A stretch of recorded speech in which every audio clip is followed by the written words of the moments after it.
Hi, everybody. It's John back with the Gospel Podcast. This is session number 18. It is January 22nd, 2026. We've got 3 wonderful gospel songs for you today. The first one is He Is a Friend of Mine by the Anointed Brown Sisters from 2010.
That was He Is a Friend of Mine by the Anointed Brown Sisters, recorded live in 2010.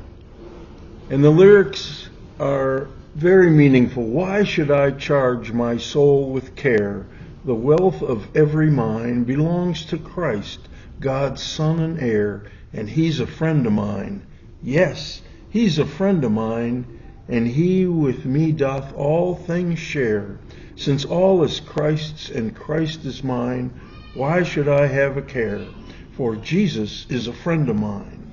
The silver moon, the golden sun, the countless stars that shine are His alone, yes, every one, and He's a friend of mine.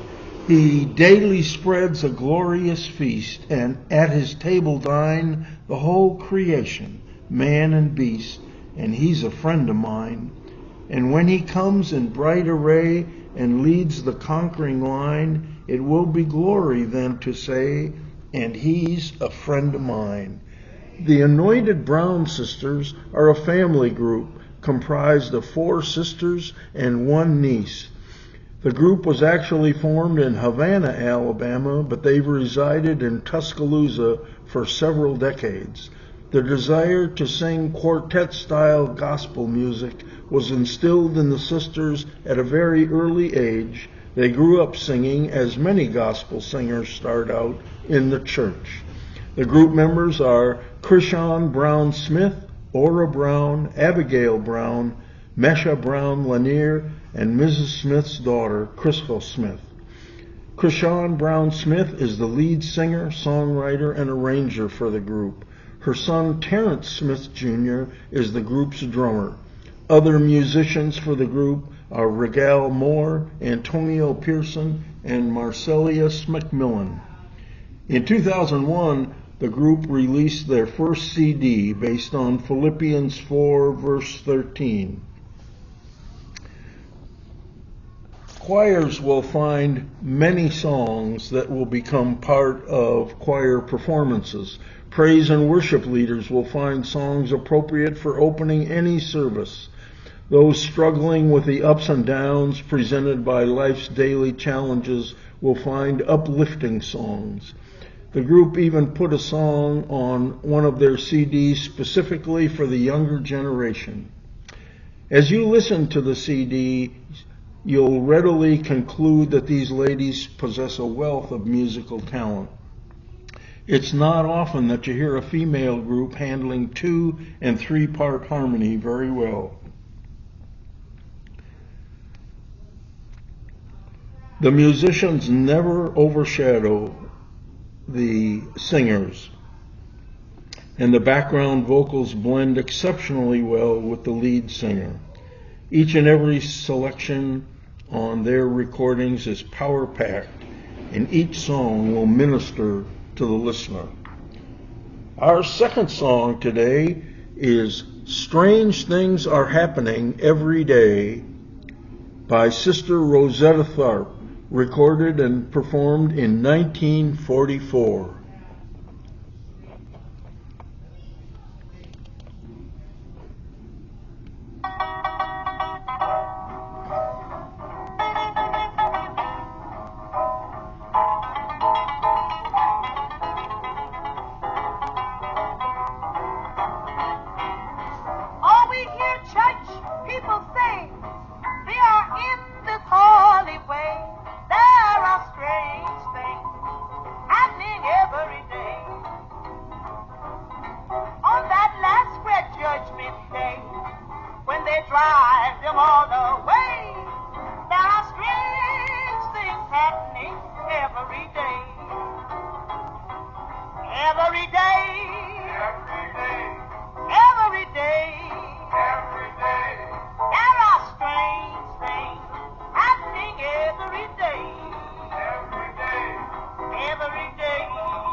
If you want to view the crime, you must learn to quit your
man's sight. And he praised him with all his might. That a strange thing happening every day. Oh, every day. Every day. Yes, every day. Oh, that is strange things happening every day. Every day. Oh, every day. Every day. Oh, every day. Oh, there are strange things happening every day.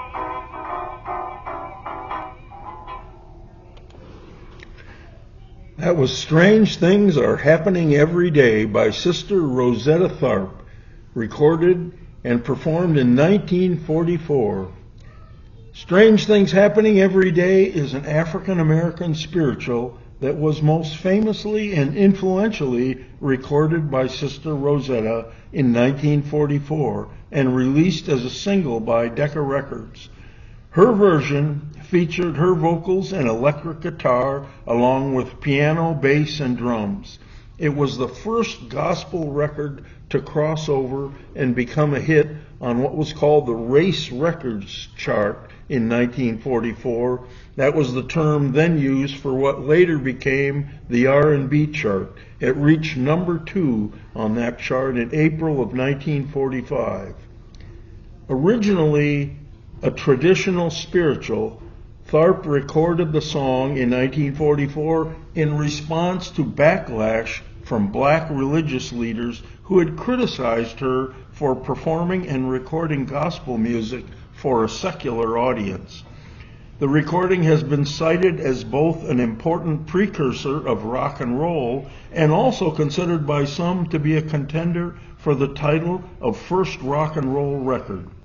A National Public Radio article commented that rock and roll was bred between the church and the nightclubs in the soul of a black woman in the 1940s named Sister Rosetta Tharpe.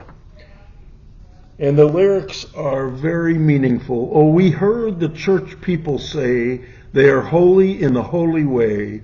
There are strange things happening every day. Oh, the last man, judgment day, when they drive him all away. There are strange things happening every day.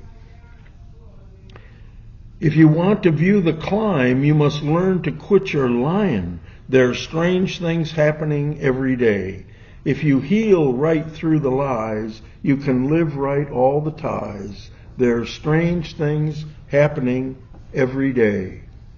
Jesus is the holy light, turning darkness into light.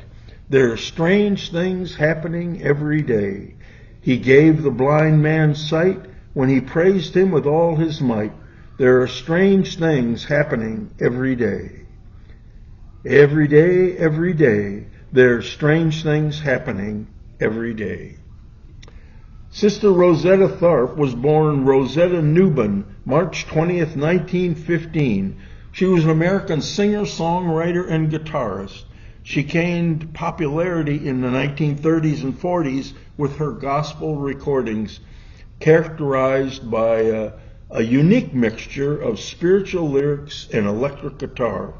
She was rooted in a Pentecostal church and became the first great recording star of gospel music and was among the first gospel musicians to appeal to rhythm and blues and rock and roll audiences, later being referred to as the original soul sister and the godmother of rock and roll. She influenced early rock and roll musicians including Tina Turner, Little Richard, Chuck Berry, Johnny Cash, Carl Perkins, Elvis Presley, and Jerry Lee Lewis. She was a pioneer in her guitar technique. She was among the first popular recording artists to use heavy distortion on her electric guitar, opening the way to the rise of electric blues. Her guitar playing technique had a profound influence on the development of British blues in the 1960s. She had a European tour with Muddy Waters in 1964 and is cited by British guitarists such as Eric Clapton, Jeff Beck, and Keith Richards. Willing to cross the line between sacred and secular by performing her music of light in the darkness of nightclubs and concert halls with big bands behind her, Tharp pushed spiritual music into the mainstream and helped pioneer the rise of pop gospel, beginning in 1938 with her recording of Rock Me, and in 1939 the recording This Train. Her unique music left a lasting mark on more conventional gospel artists such as Ira Tucker Sr. of the Dixie Hummingbirds. While controversial among conservative religious groups due to her forays into the pop world, she never left gospel music. Her 1944 release, Down by the Riverside, was selected by the National Recording Registry of the Library of Congress, which noted that it captures her spirited guitar playing and unique vocal style, demonstrating clearly her influence on early rhythm and blues performers, and cited her influence on many gospel, jazz, and rock artists.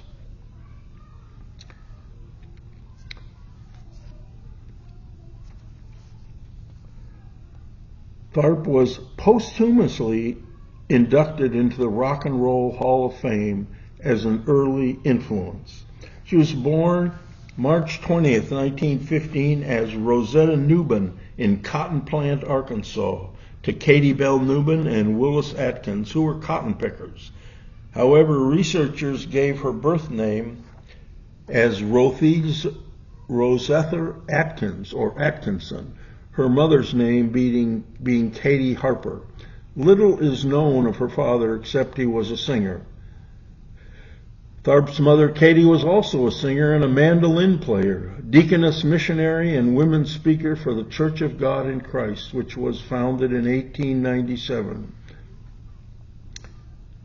The church encouraged rhythmic musical expression, dancing and praise, and allowing women to sing and teach in church. Encouraged by her mother, Tharp began singing and playing the guitar as little Rosetta Newman at the age of 6 and was cited as a musical prodigy. At age 19, she married Thomas Thorpe, a preacher who accompanied her mother and her on many of their tours. The marriage lasted only a few years, but she decided to adopt the version of her husband's surname as her stage name, Sister Rosetta Tharp. In 1938, she left her husband and moved with her mother to New York City. Although she married several times, she performed as Rosetta Tharp for the rest of her life.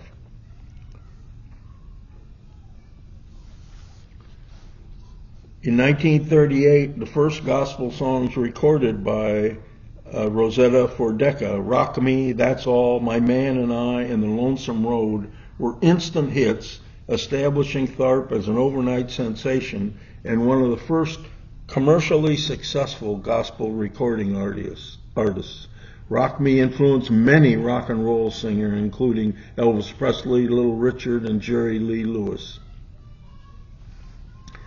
She had signed a 10-year contract with Lucky Molinder and his orchestra. She joined a swing band in 1941 and continued touring with the band throughout the 1940s. Her records caused an immediate furor. Many churchgoers were shocked by the mixture of gospel-based lyrics and secular-sounding music, but secular audiences loved them. She played on several occasions with the white singing group, the Jordanaires. Her appearances with Cab Calloway at Harlem's Cotton Club in October 1938 and at Carnegie Hall in 1938 gained her more fame along with notoriety. Performing gospel music for secular nightclub audiences and alongside blues and jazz musicians and dancers was unusual, and in conservative religious circles, a woman playing the guitar in such settings was frowned upon. Clark fell out of favor with segments of the gospel community. Our third song for today is The Story of Pharisees by the Bass Mountain Boys, performed in 1982.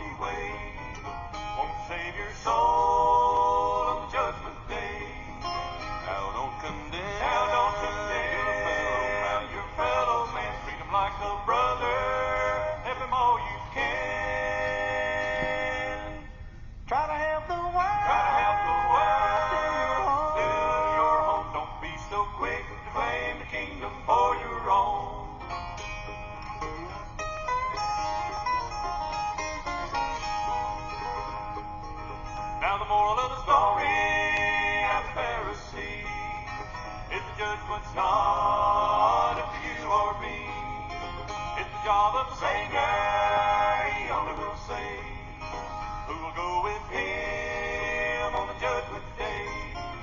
Now don't condemn,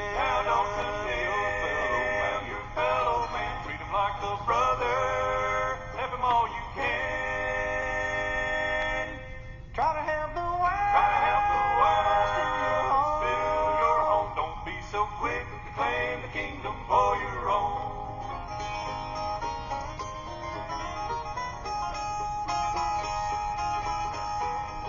Now don't condemn, your fellow man. Treat him like a brother, help him all you can. Try to have the world fill your home. Don't be so quick to claim the kingdom for your own. Don't be so quick to claim the kingdom for your own. Don't be so quick to claim the kingdom for your own.